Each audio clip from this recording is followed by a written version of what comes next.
Welcome back to Fantasy TV, where we get the inside scoop on your real passion, dig deep into your aspirations, and make that fantasy dream become a reality.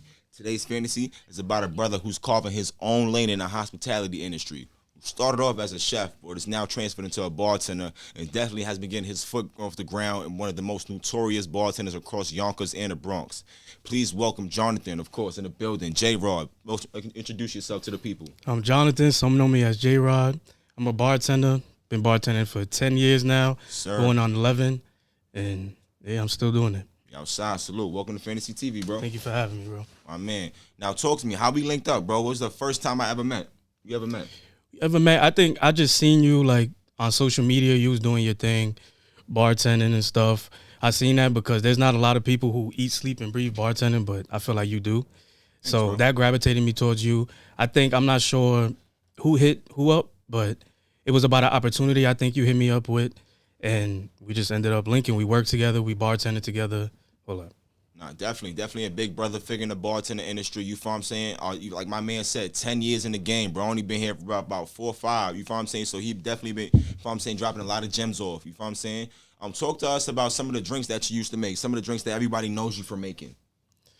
Probably, when I first started, Long Island's was still a thing, so I was making that a lot. The bars I was working at was like a lot of dive bars, stuff like that. So we did a lot of Long Islands, we did a lot of lemon drops, more of the strong drinks, not as much as like the drinks that is around now. Now, you're very creative with punches too. So like Sunday brunches, you definitely get more creative with like mimosas and everything. What's some of your favorite flavors? For mimosas, probably like a mango mimosa, a strawberry mimosa. I like those. Nah, word, definitely. Now, when it comes to the tequila side, what's some of your favorite branded tequilas, bro? Even brands that you want to work with in the near future, you never know.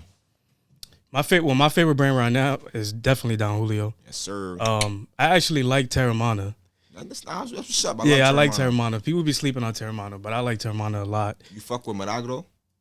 I had it the other day for the first time. First time, wow. And I did like it. It was smooth.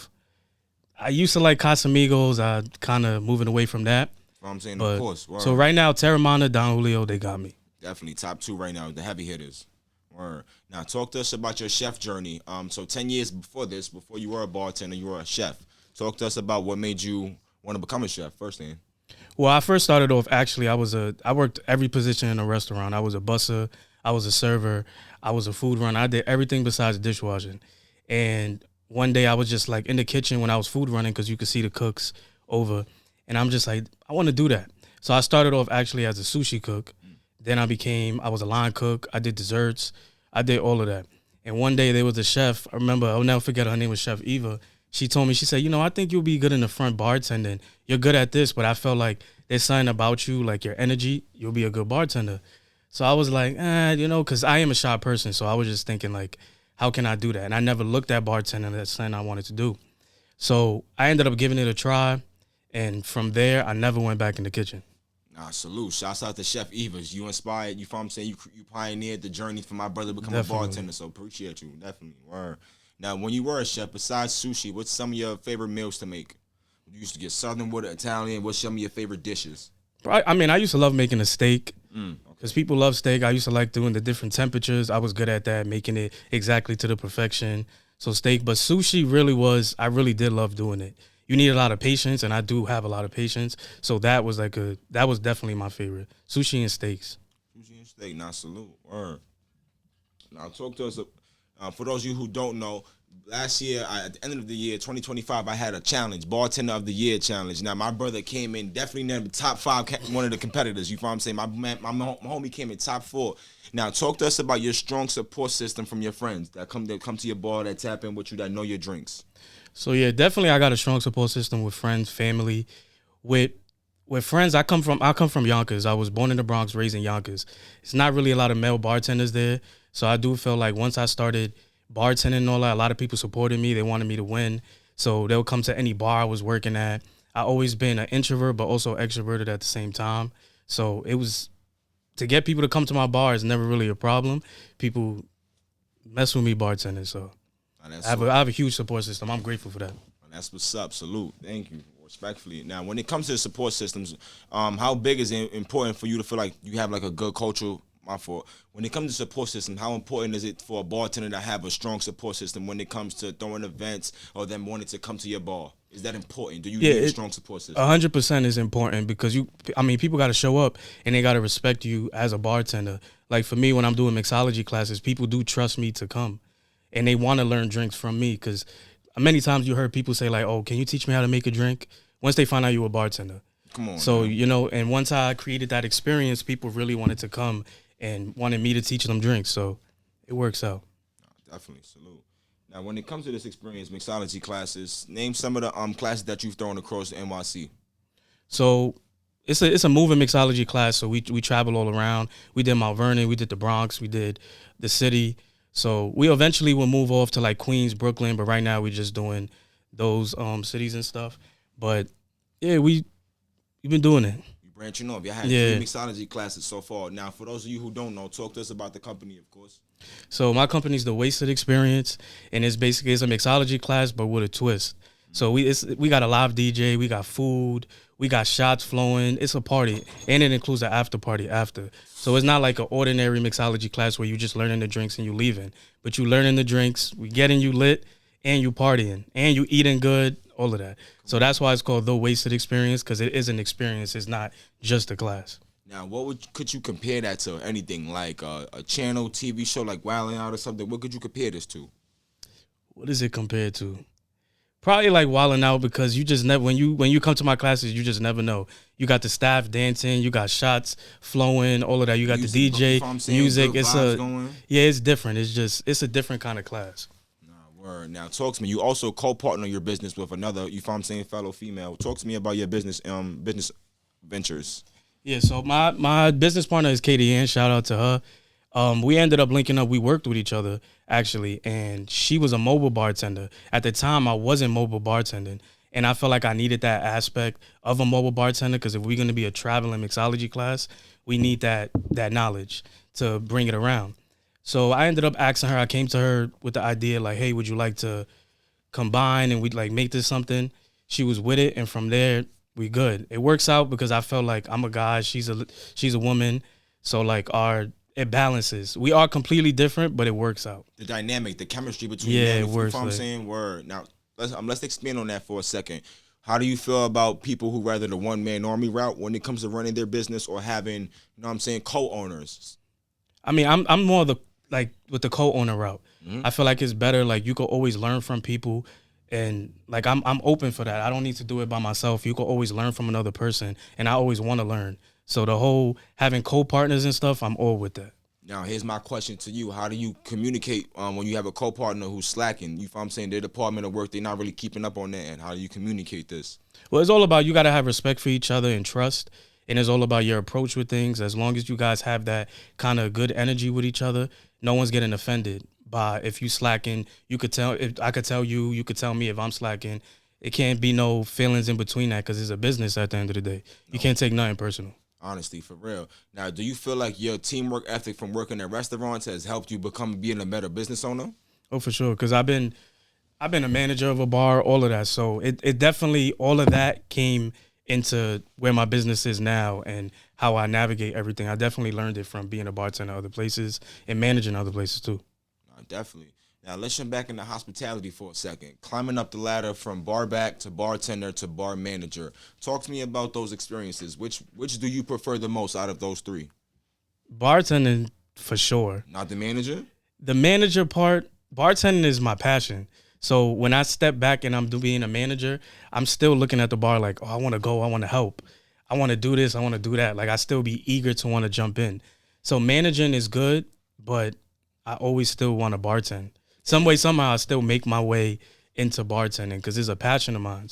So now, talk to us about being a bar back. Did you like doing that? Carrying kegs up and down the stairs? No, I was only a bar back for 2 weeks, literally for 2 weeks, and I was doing everything the bartender was doing, because bar backs, they do a lot. They'll put them on service bar and they'll have them make all the drinks, but the bartender, like, bar backs are a big help. They just not really you know what I'm saying? They don't handle the front of the house. The people that's that sit it, at yeah. the bar. That's literally the only thing they don't do. Exactly, and I felt like I could have did that. And the first week I was working, I was already taking guests, helping out the bartender. I'm like, nah, I need to be a bartender. I talked to my manager, and they were like, yeah, like, do it. Because remember, I really didn't want to be a bartender. So I did the bar back thing, and that only lasted 2 weeks. And then you skyrocketed off. Mm-hmm. You know what I mean? Now, question: would you characterize yourself as a outgoing person, like not an outgoing person, an outgoing bartender, or a shy bartender? Characterize your style. Would you say you're a shy bartender? Well, I'm a shy person, but behind the bar, I'm not as shy. I'm the kind of bartender you could vent to. You're gonna feel comfortable with stuff like that. I'm not like loud. My energy's not like that. But you're gonna feel my energy, and you're gonna want to vent to me, have a good time with me. You're gonna want to chop it up. You're gonna have a good experience with me. You're gonna feel like you in your living room having a drink, chopping it up with a friend, family member, like that. Nah, word. So how is it that when you bartend, you come out of your shell more? Why is that?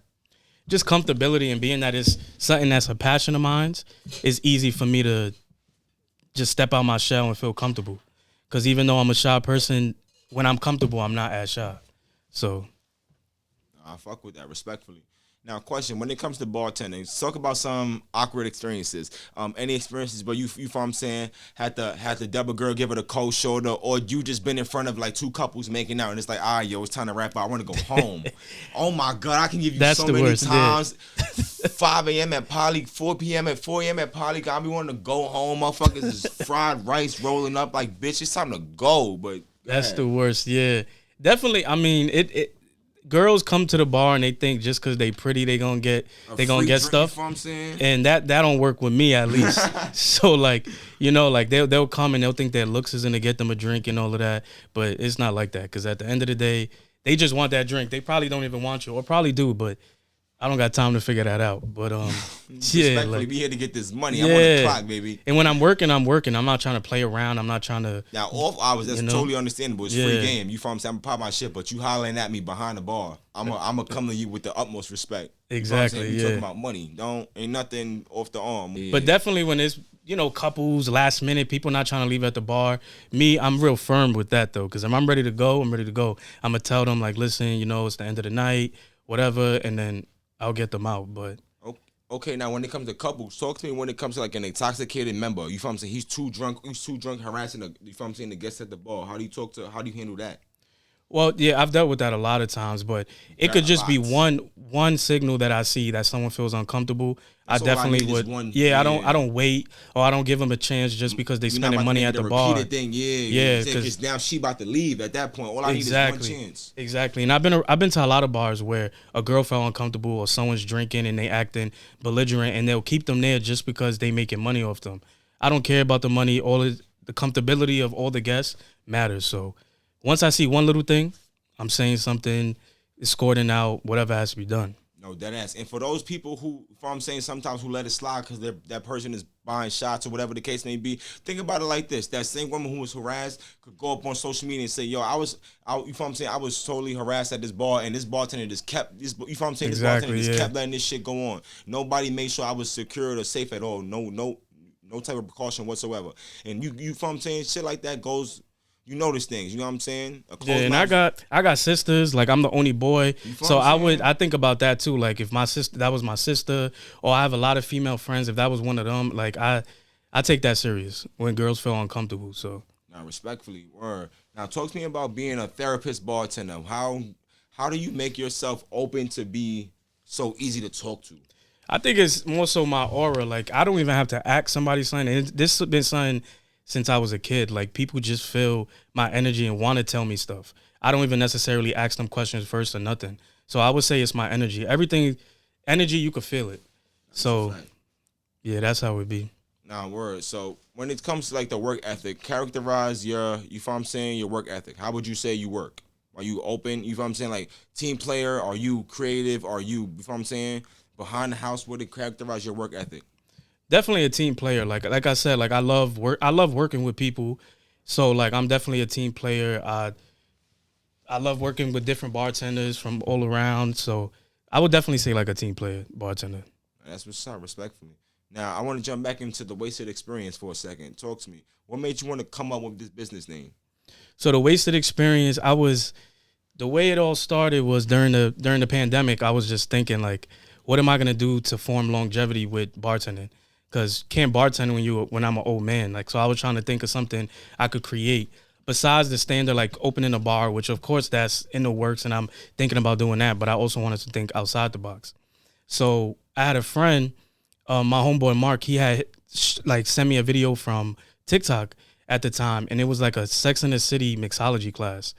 And I just looked at it, and he was like, "You could do this." And I'm like, "Oh yeah, I never really thought about this.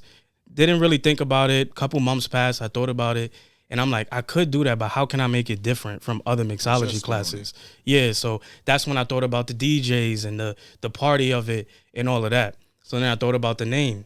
So I'm like, all right, I want this to be an experience. So I knew I wanted the blank experience. I just didn't know what. So I was like going over names with like a friend, and I remember she ended up calling me the next day, and she's like, "Oh, what do you think about wasted?" And I'm like, in my mind, I'm like, who uses that word anymore? Like, people don't really say wasted. People say lit. People say different things like that. But then I thought about, I'm like, the wasted experience. I'm like, that probably could work. So I slept on it, and I thought about it, and I'm like, you know what, this is gonna be the name, and it just felt right. Next question: when it comes to these colors that pop out, you got orange, you got a little bit of yellow, a little bit of teal, a little bit of red. You know what I'm saying? Why did you choose these three colors to represent your brand? Well, definitely the colors. I didn't want it just one color because, like I said, the class is a whole experience. It's just you don't know what you're gonna get. So I just want it to be like an explosion of different colors and fun. And I feel like all those colors are like fun, just not one dull color. And I feel like this represents the business pretty well. Nah, definitely. Now, next question, bro. Is the cocktail glass like your favorite cup? When it comes to like, you feel I'm saying, cocktail glasses when you bartend? I see you made that for your logo. Well, why that one? Why you didn't do a highball? Why you didn't do on the rocks glass? Well, I think I do like this glass the most actually, because when like a martini, I feel like the way it looks, all of that is. To me, it's sexy. Like, it's like known the most. Exactly. And I'm going from when it come to other shit like highball is corny. I wouldn't put that nowhere. Exactly. That reminds me of like a fucking Tom. Remind me of a Long Island. I don't want to. I definitely wasn't. Yeah, I wasn't gonna do that. And I feel like just this glass worked. Definitely. Nah, respectfully, for real. Hold on, pause for a sec, nigga. You hear that wind? Yes. Bro, what the fuck? Nah, that's nasty. All right, but we back. Now, talk to me, bro. What are some of the members that are appearing on your team? You feel what I'm saying? Besides your co-host. We have, wait, hold up. I'm trying to think of her name. I forgot. I can cut shit out. So we good. Damn, what's her name? Because I'll have different people each time, but there's one girl that did every event. And I forgot her name. It's cool. Let me see. I'm trying to relate it to the business. Let me see. We gonna talk about the Yonkers shit. Right. Boom. I'm even gonna front that Yonkers event. You killed it, bro. Talk to me. What was the vibe at that one? You had a packed crowd for that. Let's what I'm saying, bring us down the memory lane with that event. Well, definitely. That was a Valentine's Day event. No, it was a Mother's Day event actually. That event was great. I had a good turnout. I had people come because I lived in Philly for like a year. So I had people come from Philly. I had people come from the Bronx, Harlem, Yonkers. It was like all over. So that class, that was probably one of my favorite classes. The after party was good. All that people stayed after. What was the theme for this one? What was like the drink menu for this cocktail class? It was Mother's Day, so it was like martinis. It was a margarita. It was like a dragon fruit margarita. Okay. A martini. Yeah. Oh, that's fire. Word. Now, question: when it comes to throwing classes like this, are you like nervous throwing this stuff? Like, talk to me. How's the rundown? How do bartenders throw mixology classes? Nervous? Yeah, definitely. More so nervous. I want everybody to come and have a good time. You know. So I know I'm a make sure they have a good time, but you just, it sometimes that could overwhelm you. Like, I hope everybody comes. I hope everybody. Likes the drinks first. Likes the drinks too, yeah. Some people got, you know what I'm saying, allergies. Certain people can't do tequila. Some people like dark liquor. You never know. Which that's hard about the classes too, because some people is like, oh, can you do Henny? Can you do this? Because when people with drinks, some people only like Casamigos. Some people only like Hennessy. And with the classes, I try to give at least one vodka drink, one tequila drink, one dark drink. A mix of everything. Feel me? And also, I like to make drinks that if you need to substitute and you want to use a dark Hennessy for all three drinks, it's going to taste good. So I try to like base it around that as well. Nah, gangster. Now, 2026 coming up. Any expectations for your upcoming classes? What cocktail class ideas would you love to throw? Definitely, I'm aiming for. I want to definitely do a outdoor like summer class. I feel like that could be good, like in a big backyard space. Definitely. So I definitely want to do a summer class, or even on a rooftop, something different, a different kind of scenery, because I did all the indoor stuff. So definitely an outdoor event. I'm Anything? definitely working towards. How you felt about like Halloween? Would you do like a Halloween themed cocktail class? That would be fire. Halloween definitely. I'm definitely gonna do because I feel like you could have a lot of fun with that. You know, from decorations to drinks with smoke and all of that. That's something you could really make a good class with. Now I'm not gonna lie, and I want this to be like a, you feel what I'm saying, an announcement to all bartenders. 2026, let this be an announcement from two people who throw mixology classes themselves. Take over, bro. Use this as an opportunity. If you feel what I'm saying, you can do more than just work behind the bar or work as a private event for baby showers and weddings. You can throw classes yourself. You know what I'm saying? Be different. And people are tired of regular parties. People are tired of going to these events, spending $600-700 for a section in the bottle, get some trash ass hookah. You know what I'm saying? Give these people a different experience. You serving a mixology class for 2 to 3 hours. It's like wilding out. Why would they not want to come? It's a fun experience. Yeah. Bring your homegirls. Bring your, you know what I'm saying, couples, ideas. There's different things we could do with this. We outside. 2026. Keep the ball rolling, bartenders. I want to see way more cocktail classes to come. Respectfully. Word. Now we're gonna jump right back into things, bro. Talk to me about what made you want to come up on this podcast, first and foremost. Definitely to put my brand out there more. I want to rebrand my company, so I wanted to talk about that more, talk about the wasted experience. People could get a little insight of why I started the business and stuff like that. Now, respectfully. Now, also, on a bartender tip, what advice would you have for any upcoming bartenders who's, let's just say their drink making skills aren't the best? You made a couple drinks, when they try it, it's not as strong, or they taste the difference in it.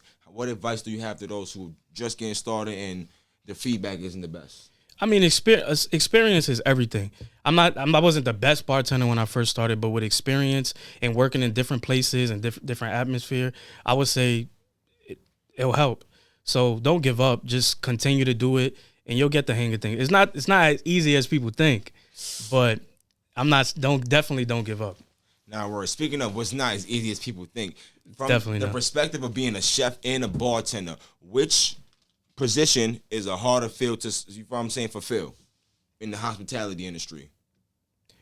Probably the kitchen is harder only because there's higher expectations. Because with food, people don't play about their food. At all. A drink, they might just drink it because they want to have a good time and get lit. They might just be like, oh, I don't like this, but I'm going to drink it anyways. With food, people do not play about their food. So you got to be real, like, precise about what they like with temperatures. Like, it's a lot of pressure in that kitchen. Definitely. So you say being a chef is more strategic. It takes a lot of, you know what I'm saying, intricate thought process to it, measurements and things of that nature. Definitely. I mean, for bartenders, most we measure is like, you know what I'm saying, the liquor measurements, 2 ounces, 1.5 ounce of liquor, bro. What else we do? Cut lime, lemon. And it's an easier fix bro. with a drink, too, though. So, like, you know, like, you could basically ask, what did you not like about this drink? And you could fix it. With food, it's like, oh, I don't like this temperature. Now you got to make a whole new steak. That takes 35 minutes. Yeah, or I didn't like the rice because of this. Now you got to make all new, like a whole new batch. It's a lot. It takes more time. When it comes to food, definitely. Liquor, you could easily impress somebody else with another drink off of their feedback. You know what I'm saying? It's an easier way to please them. Definitely. Not even gonna hold you. Yeah. Now, when it comes to the chef game, what's one of the most biggest lessons you've learned from being a chef? Number one. Well, definitely patience. Like, you have to, when you're going back and forth and it's that rush, you really got to stay focused. Once you start panicking, the whole kitchen, your energy, all of that, everyone starts panicking. You mess up, now the next station messes up. So you just got to be patient and keep it cool so you could get through that rush and make sure everybody eat good. Now, rush hour, when the bar is packed and the chef, you know what I'm saying, the food is packed, which one is more hectic? That's a hard one. Talk to me. It's hard with the bar only because they're physically seeing you. Yes. So it's like you got to clean up. You got to, like they see the pressure that you're going through in the kitchen. You can't see that. So with that aspect, it's like it's easier. You're not speaking to the guest when you're in the kitchen. But with the kitchen, there's still a lot of pressure because you got to remake these meals. You got to get through this rush. So it goes hand in hand, actually.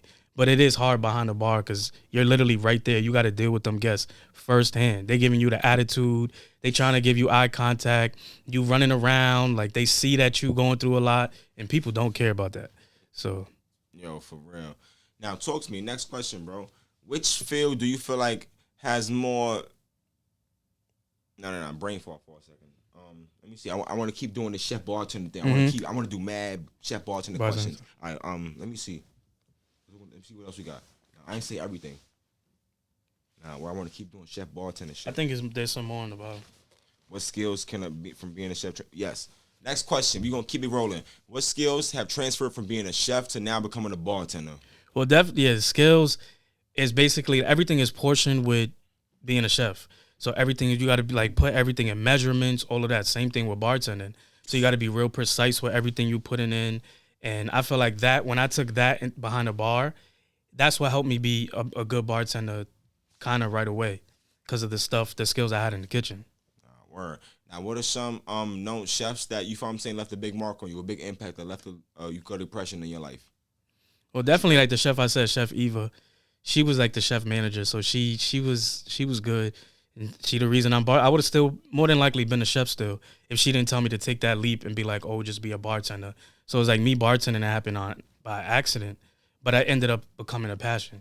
So, I salute respectfully. Now, on the bartender tip, I didn't get to ask you this too. So, who are some of the biggest not biggest bartenders, but who are some of the bartenders who who you looked up to when you coming up in your 10 years of experience before I came into the game? Who you looked up to was like, damn, I gotta learn more about his craft. What type of word?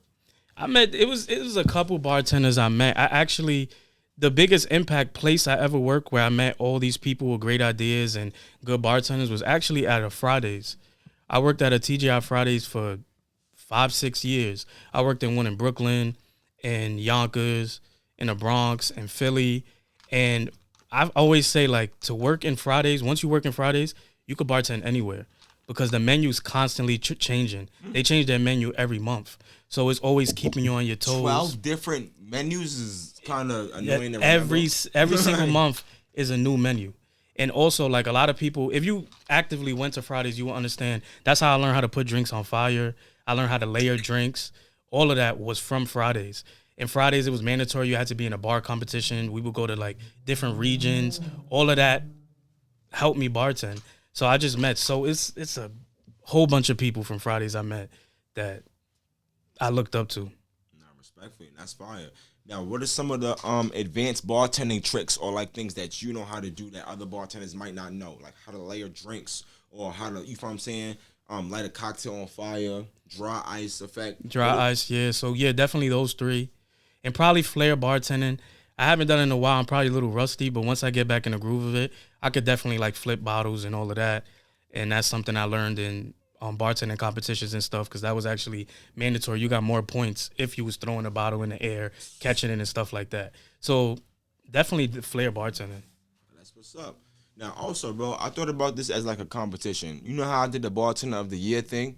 Now, next year, what do you think about this instead? Instead of me just making a post, oh, hey, comment your favorite bartender, I get everyone votes their favorite bartenders, top 10 people, right? In a competition. Y'all have 1 minute and 30 seconds to make 3 cocktails. And whoever makes the best one in that amount of time, you know what I'm saying, is the bartender of the year. What do you think if that is a better challenge as opposed to the bartender of the year challenge?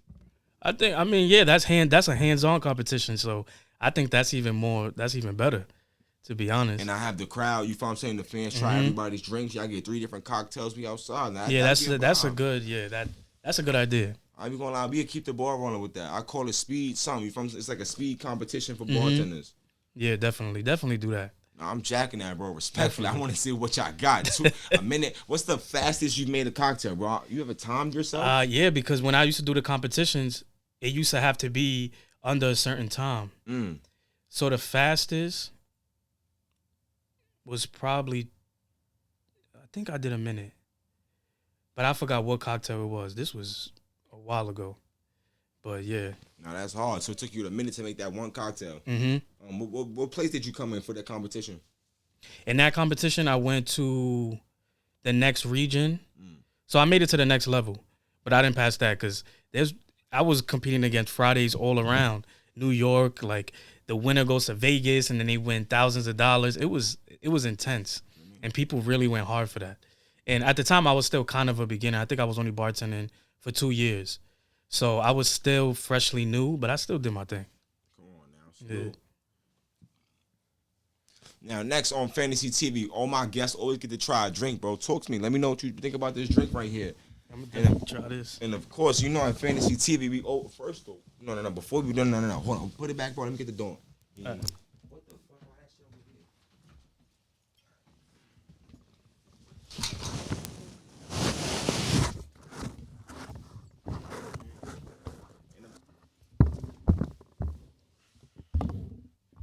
And of course, you know, at Fantasy TV, I guess always get to try one of the latest new drinks, bro. Talk to me. What drink do we have today? For today, I made Don Julio with this elixir called Sombrero and ginger juice. I'm even gonna that's ginger and passion fruit. This right here is fire. Let me know what you think, bro. Don Julio, ginger, and Sombrero. First sip. Let me know what you think, fam. That's good. I could taste the ginger. Okay. Sure. I like that, and it's smooth. This will probably definitely catch up on you too. Nah, I be gonna lie. This pan right here, I done had my second round on this, bro. This is fire. Yeah, this is good. You personally for yourself, do you like your drink strong or you feel what I'm saying in the middle? Well, to be honest, I love. Although I love making cocktails, I'm real plain. Like I drink tequila and club soda. I get straight to it. But yeah. So I prefer stronger drinks. Stronger drinks. Now, when it comes to your top 3 cocktails, what are some of the things that you love to make when you at the bar? Some quick shit, not even because you hear someone ask you what's your favorite. Not even that, but like or some quick service. You know what I'm saying, just to get someone in and out. Boom. Well, first I would ask them like if it's a Hennessy drink or something like that. I'll probably make like a strawberry Henny. I'll put like lemonade, strawberry puree, Hennessy, shake that up. People love that. So I feel like anything with lemonade plus kind of puree and then a liquor. People love that. Now, respectfully, word. Now, your experience bartending, what are some of the favorite bars that you have them hold the most memory to you? Well, definitely, like I said before, definitely Fridays. Where else? I learned a lot. I worked at like an Italian restaurant in Yonkers. It was like a mom and pop, but like their drinks were real, like they were really good drinks. And I learned a lot from there too. Salute, respectfully. Yeah. Nah, word. Now, when it comes to the bartender game, what are some bartenders who you feel like who you've taught? You know what I'm saying, similar to me, who you feel what I'm saying, seen come up in the game, who you feel like got a lot of potential coming up. Well, that I feel like I'm gonna give you your flowers, to be honest, because like you eat, sleep, and breathe bartending, and there's not too many people like that. And not only that, you kind of building a bartending community where you make group chats, you throw jobs at people, like you're not like all for yourself. So seeing like what you do is actually is like I admire that. Thank you, because you really do. This is really a passion. And a lot of people, this is not their passion. They doing it for money, all that. But this is really your thing. Nah, we're hopefully not keep to get the ball rolling, bro. I want to meet way more bartenders in New York City. You feel what I'm saying? We're gonna have way more events to go, way more mixology classes. You feel what I'm saying? I don't look at it as competition, bro. There's enough for everybody. Yeah, enough room for everyone. When you go to the supermarket, you see 50 brands of bread, right? Exactly. They all get their money out. You know what I'm saying? There's money here for everybody, bro. Different crowd support for different niches, bro. Corporate events, nightclubs, you know what I'm saying?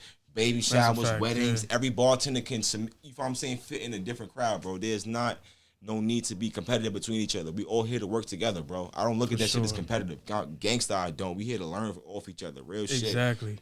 For real, respectfully. Now, what expectations do you have for the Wasted Experience for 2026, bro? I definitely want to do more events. I want to elevate it. I want to do bigger events, more different themes. Is the Wasted Experience looking for staff at the moment? At the moment, yeah. We're always looking for staff, different times. So, yeah, definitely. Of course, salute. Come on now. Now, where can they find your social media page? If they want to tap in with you, next mixology class, next event. If they want to book you for a bartending event, where can they find you? Well, you could go to _wasted_experience_company. That's where we have all our updates on the classes. Oh my God, that's mad fucking. Nah, it's a lot. It's a lot. But that's what it is. It's a lot of underscores, but that's what it is. And then if you want my personal page, it's J_RO3Ds_. Now, respectfully, we're going, you feel what I'm saying, skip topics for a second. We know a lot about you on the bartending tip. Let's get to know more about you personally also as well. You're a dope teacher. You know what I'm saying? So let's talk about that. Let's get to know more about Jonathan on a personal tip. Why is teaching a passion for you? Well, I always wanted to work with kids. That's something I always wanted to do since I was young. I'm more so, right now I work in special education. I've really, growing up, I wanted to work with the youth, like young teenagers, more behavioral, things like that. When I had got asked for the opportunity to work in special education, I was scared because I'm like, can I do that? That's a lot of patience. I know I have it, but it's a lot. It takes a lot every day. So I ended up doing it, and it's another thing like how I ended up bartending on accident. Same thing with this. I got offered the opportunity, I did it, and now I just love it. I work in a school setting and at home setting, so I deal with it in every aspect. And I would say it's a good balance coming from that then to bartending. It's a good balance of things. I feel like I needed that. Now, talk to me. Your experience being a teacher, do you feel like it gives you a lot of purpose in life? Like, it makes you feel good teaching youth, Definitely, adolescents? because it gives like I feel like it gives a purpose. Like I feel like I'm getting up every day with a purpose, and just hearing like kids. Like I had a kid tell me just yesterday, like, "Oh, my favorite part of school is you."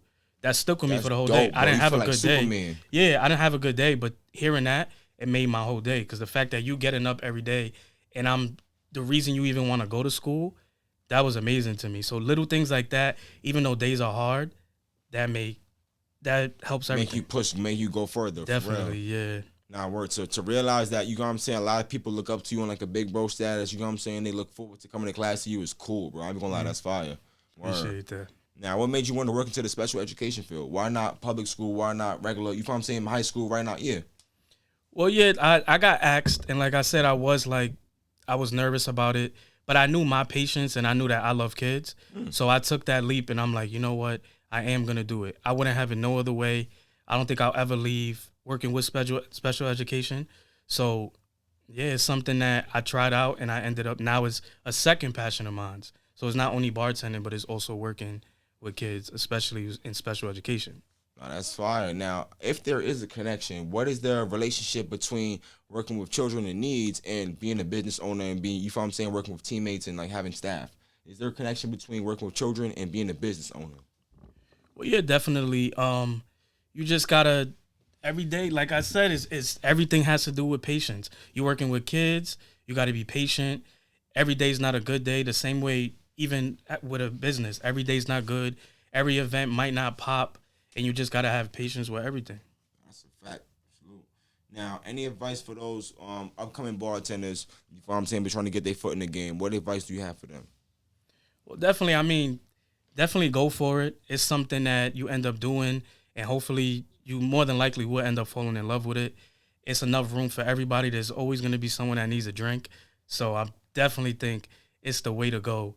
And it's something that even if you're doing it on the side, it's always something you could go back to. That's a skill that you could move out of New York, go somewhere else. There's going to be bars there. So it's a skill you could bring anywhere. All across 50 states of U.S. Man. Everywhere. I've moved out of New York before I found a job that same day. Come on, man. Just because I'm a bartender and experience. It's something that you could bring with you a very long way. For real, respectfully.